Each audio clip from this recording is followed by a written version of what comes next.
김영란입니다. 근데 세상에 종말이 온 것 같아요. 그러니까요. 이게 뭔 일이래요, 도대체. 코스피가 2,400선은 마지막에 장 마감에 간신히 지킨 거 아닙니까? 깼다가 조금 네. 지켰죠. 아니 서킷 브레이커 네. 이거 좀 편하게 이해하면 어떤 겁니까? 이게 원래는 몰라도 되는 단어여야 하는데 네. 그 전날에 비해서 코스피 같은 경우에는 5%, 코스닥 같은 경우에는 6% 이상 떨어진 게 1분 이상 지속되면 사이드카가 발동이 됩니다. 그렇죠. 네. 그러면 5분 동안 거래가 정지돼요. 근데 코스피나 코스닥이 8% 이상 떨어진 게 또 1분 이상 지속되면 그때는 서킷 브레이커가 발동되고 그러면 20분 동안 거래가 정지되는 거죠. 그러니까 단계가 사이드카가 먼저 발동되고 거기서 더 떨어지면 서킷 브레이커가 발동되는 건데 아니 무슨 진짜 전쟁이 난 것도 아니고 와 그러니까요. 떨어질 때 보니까 오늘 250 코스피 기준으로 250포인트가 넘게 떨어졌었거든요. 훨씬 넘게 10% 이상 떨어졌다가 마지막에 조금 뭐 올라왔는데 그렇죠. 그나마 위안을 삼는다면 일본 니케이 225 지수는 오늘 12% 넘게 떨어졌어요. 우리보다 낙폭이 더 크군요. 네. 아니 금요일도 그랬어요.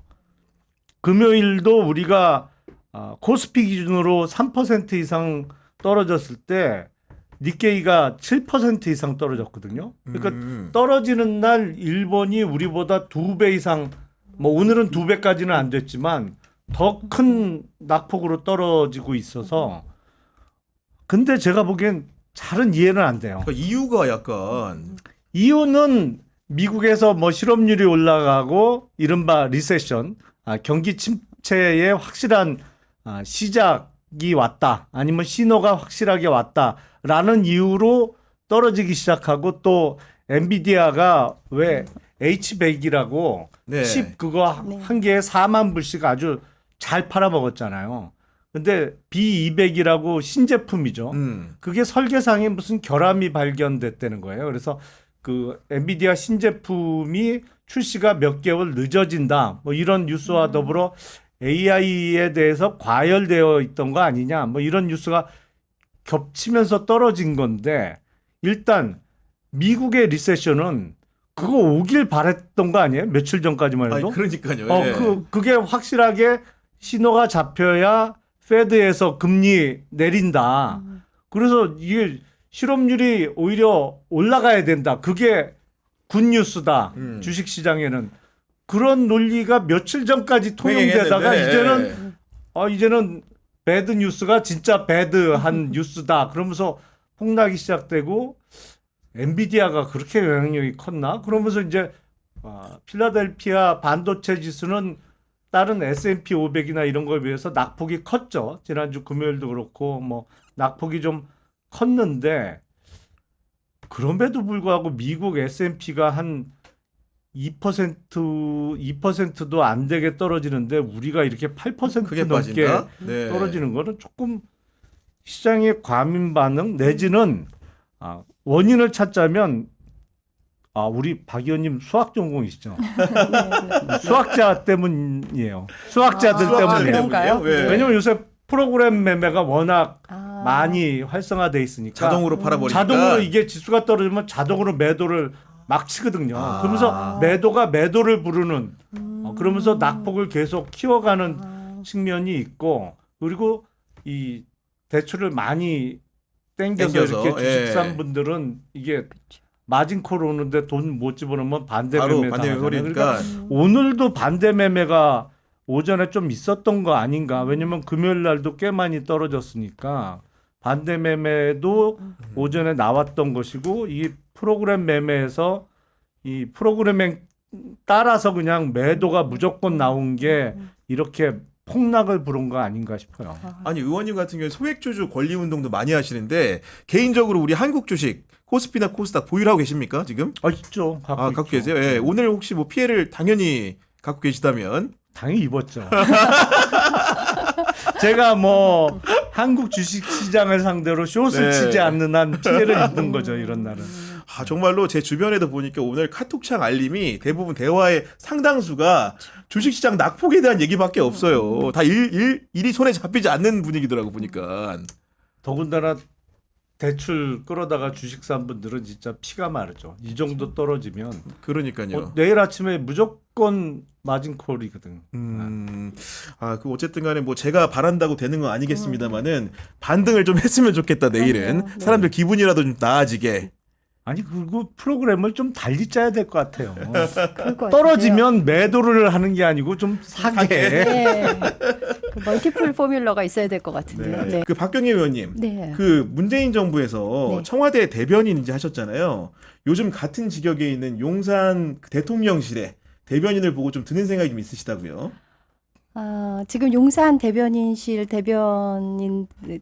대변인들을 보면 일단 첫 번째 연민의 감정. 연민의 감정. 네, 두 번째 참 쉽게 일한다. 일단 연민의 감정은 어떤 의미에서냐면 윤석열 대통령이 보통 그 본인이 무슨 말 하는지 잘 모르고 하잖아요. 거기다가 횡설수설, 뭐 중언부언, 중구난방 이렇잖아요. 그거를 이제 다 주워 담아야 되는 게 대변인의 역할이니까 거기다 바이든 날리면처럼 사고 치면은 이제 사고 처리반이어야 되기도 하고 또 뭐 지록위마 정말 그 사슴을 가리키면서 말이라고 해야 되는 이제 이런 상황들도 많고 그래서 이제 연민을 느낀다는 게 하나 있고 또 하나 쉽게 일한다, 좀 날로 먹는다 이런 느낌도 있는데요. 근데 대변인 브리핑은 이제 온브리핑이 있고요. 직접 가서 기자들 앞에서 하는 그 온브리핑을 하고 걔는 항상 백브리핑으로 이어져요. 맞습니다. 그러니까 기자들이 이제 현안에 대해서 날카롭게 질문하는 거예요. 그게 사실은 기사를 쓰는 소스가 되잖아요. 네. 근데 그거는 뭐 미리 제가 질문을 알 수도 없고 그 순간에 즉흥적으로 이루어져야 되는 그러니까 대본 없는 정말 대변인으로서는 아주 긴장되는 순간이거든요. 그러니까 청와대의 경우 이제 춘추관으로 온브리핑을 하러 가면 온브리핑 자체는 이미 작성된 거기 때문에 크게 위험 부담이 없는데 그 다음에 이어지는 백브리핑이 아주 힘든 거거든요. 근데 서면 브리핑을 하면 사안의 중대성이 떨어지는 거는 이제 서면 브리핑을 보내기도 한데 그러면 기자들을 만날 필요가 없어요. 맞아요. 그러니까 그냥 아주 간편하거든요. 근데 지금 용산 대통령실은 보면 서면 브리핑 위주더라고요. 백브리핑 적고. 그러니까 백브리핑을 안 하는 거죠. 서면 브리핑이면은. 그러니까 우리가 왜 뉴스를 보면은 그러니까 대통령실 대변인의 이제 그 브리핑이 싱크되는 경우들을 보잖아요. 근데 별로 보신 적 없죠. 그러니까 문재인 정부까지는 그래도 가끔 그 싱크가 이루어지는데 그 싱크가 없다는 얘기는 거의 서면으로 때운다는 얘기거든요. 그래서 그 두 가지 감정이 든다. 그리고 대변인의 그 수명이라는 게 약간 제가 보기에는 약간 좀 전보다 짧아진 것 같은 느낌? 네. 제 느낌이 그런 건가요? 지금 이제 2년 2개월, 그러니까 정권의 반환점도 돌지 않았는데 벌써 네 번째 대변인이 7월 중순에 임명됐죠. 그러니까 제일 처음에 강인선 대변인, 조선일보 출신, 거기는 뭐 한 6, 7개월 하다가 저기 외교부 차관으로 갔고, 두 번째 이도훈 대변인은 이제 홍보수석으로 승진했고, 그렇죠. 그다음에 세 번째 김수경 대변인은 또 통일부 차관으로 갔어요. 그리고 지금 이제 TV조선 출신의 정혜전 대변인 어떻게 될지는 모르지만 지난 이제 7월 중순에 임명을 받았는데 지금까지의 주기는 한 6, 7개월쯤 된단 말이에요. 벌써 4명째니까. 근데 문재인 정부에서는 5년 동안 5명이었어요.